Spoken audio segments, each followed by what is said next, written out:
अस्सलाम वालेकुम दोस्तों। अलीज़ा कंवल ने अब तक आपको बहुत सी मोहब्बत भरी कहानियां सुनाई, जिसमें दो प्यार करने वाले एक दूसरे को बेइंतहा मोहब्बत करते। इन कहानियों में कुछ का अंजाम तो बहुत रुला देने वाला था और कुछ कहानियों में दो खुशनसीब लोग एक दूसरे की मोहब्बत को पा भी गए। लेकिन पा लेना ही जरूरी नहीं होता, दिलों में बसे रहना भी मोहब्बत कहलाता है। आज की कहानी भी एक ऐसी ही नादान और मासूमाना मोहब्बत की है, जिसमें दो मासूम से दिल एक दूसरे से बेहद पाक मोहब्बत कर बैठे।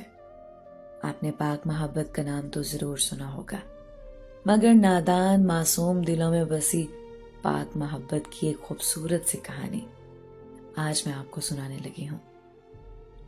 ये कहानी खावर और अक्सा की है। खावर बताते हैं कि मैं एक शहर में रहने वाला लड़का था और अक्सर अपनी छुट्टियां गुजारने अपनी फूफो के पास गांव जाता। जब मैं मैट्रिक के इम्तिहानात से फारिग हुआ तो छुट्टियां गुजारने गांव गया। मेरी फूफो के घर ही मेरी कजन और उसकी बेटी रहती थी। उसकी बेटी का नाम अक्सा था। मेरी फूफो अक्सा की नानी अम्मा लगती थी रिश्ते में। मैं जब वहां गया तो मैंने अक्सा को देखा, जो मुझसे तकरीबन 4 साल छोटी थी। वो इंतहाई भोली सी सूरत वाली खूबसूरत और नफीस लड़की थी। उसकी मुस्कुराहट बहुत हसीन थी। अक्सा मेरा हर काम करती थी, मुझे खाना देती, पानी पिलाती, कभी कभी कपड़े धोकर देती, मेरे कपड़े इस्त्री करके देती। जब भी खाना लगता वो आकर मुझे खाना पेश करती। अब हम शहर के लड़कों को तो इस खिदमत की आदत नहीं थी, क्योंकि मेरे सारे काम तो मेरी अम्मी करती थी और ना मैंने पहले शहर में कभी किसी लड़की को ऐसे काम करता देखा था।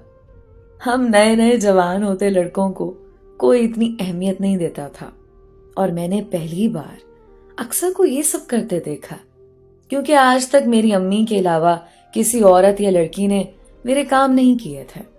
ये शायद गांव का दस्तूर था कि वहां की छोटी सी लड़कियां भी अपने घर आए मेहमानों की बहुत इज्जत करती और उन्हें खाना खुद पेश करती। अक्सा को ये सब करता देखकर मुझे बहुत अच्छा लगता था और मैं दिल में खुश होता कि यार कितनी अच्छी लड़की है, एकदम परफेक्ट पैकेज है।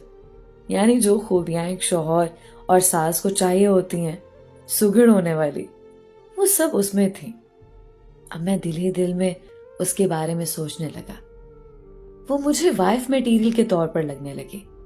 अब उस जमाने में मैं उसको अपनी वाइफ सोचने लगा कि ये तो मेरी परफेक्ट बेबी बन सकती है। लेकिन फिर कुछ दिन बाद मैंने अपने ख्याल को झटका और सोचा कि खावर, वो तो तुमसे छोटी है, ऐसा मत सोचो उसके बारे में। हमारी बात भी नहीं होती थी एक दूसरे से, हालांकि पूरा दिन एक दूसरे के साथ होते थे, लेकिन फिर भी बात तक नहीं कर सकते थे। वो भी मुझसे बात ना करती, बस जब खाना देना हो या खाने का पूछना हो तो बस मेरे साथ बात कर लेती। वो ज्यादातर अपनी नानी अम्मा यानी मेरी फूफो के पास ही रहती थी। मैंने उसे एक दिन बोला, अक्सा, अब मेरी छुट्टियां खत्म होने वाली हैं, क्या तुम फूफो के फोन से मेरे साथ कभी कभी बात कर लिया करोगी? उसने हंस के हाँ में सर हिलाया और मैं खुशी खुशी घर जाने की तैयारी करने लगा। छुट्टियां गुजार कर मैं अपने घर वापस आ गया। घर आते ही मैंने उसे मैसेज किया और फिर बहुत लेट शाम को उसका रिप्लाई आया। हमने सलाम दुआ की और एक दूसरे का हाल चाल पूछने लगे। अच्छा, मैसेज पर भी हम एक दूसरे से स्ट्रेट नहीं हो गए और ना ही कोई ज्यादा बात करने लगे। बस हफ्ते में कोई एक बार बात हो जाती या फिर शायद महीनों में।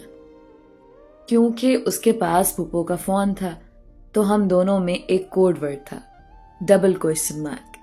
जब भी हम बात करना शुरू करते तो पहले एक दूसरे को डबल क्वेश्चन मार्क भेजते। बस फिर थोड़ी बहुत बात होती।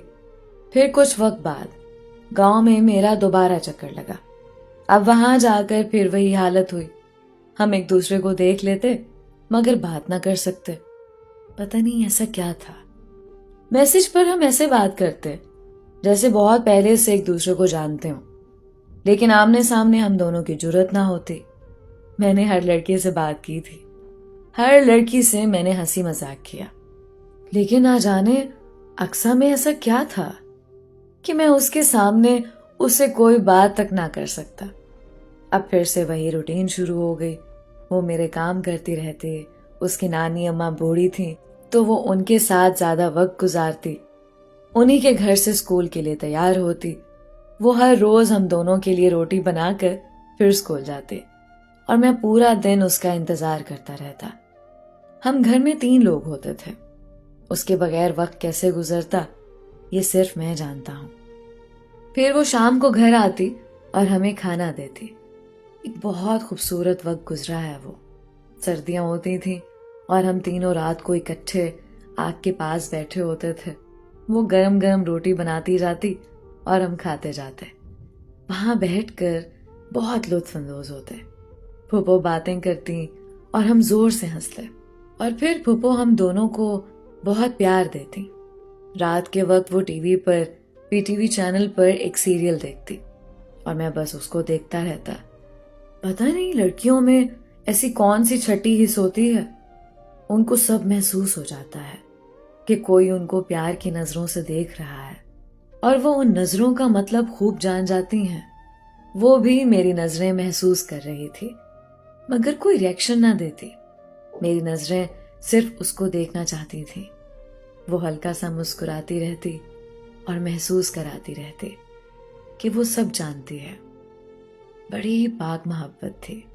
ہم 3 لوگ ایک ہی کمرے میں سوتے تھے، 3 الگ چارپائیوں پر، مگر مجال ہے کہ ہماری محبت میں کوئی غلیظ سوچ آئی ہو کبھی۔ بہت ہی نادان، معصومانہ اور کمال کی پاک محبت تھی، یہ جانتے ہوئے بھی کہ ہم ایک دوسرے کو چاہتے ہیں، کبھی ایک دوسرے کے قریب نہیں گئے۔ اب ہم بڑے ہو رہے تھے، وہ بھی میٹرک میں آ چکی تھی۔ ایک دن ہم دونوں کی آمنے سامنے بات ہوئی، اور بات بھی کیا، بس اس نے کہا میری کچھ پریکٹیکلز کی بکس ہیں، کیا آپ مجھے وہ بنا دیں گے؟ یہ اس لڑکی نے پہلی بار بات کی تھی مجھ سے، ورنہ تو آمنے سامنے ہم سے کچھ نہیں بولا جاتا تھا۔ میں نے فوراً سے کہا ہاں ہاں کیوں نہیں، 2 بنا دوں۔ بس پھر میں نے اس کی فزکس اور کیمسٹری کی بکس لیں اور سارا دن اچھی اچھی ڈرائنگز بنانے میں لگا رہا۔ میں وہ لڑکا تھا جس نے کبھی اپنی بک نہیں بنائی تھی، ہمیشہ بازار سے خرید لیتا، لیکن اس کے لیے پورے شوق اور ایمانداری سے وہ بکس بنائی۔ شام کو وہ گھر آئی اور میں نے اسے بکس دکھائی اور پوچھا بتاؤ کیسی لگی؟ تو کہتی ہاں بس ٹھیک ہیں۔ لو، میں نے اتنی محنت کی تھی اور وہ کہتی کہ بس ٹھیک ہیں۔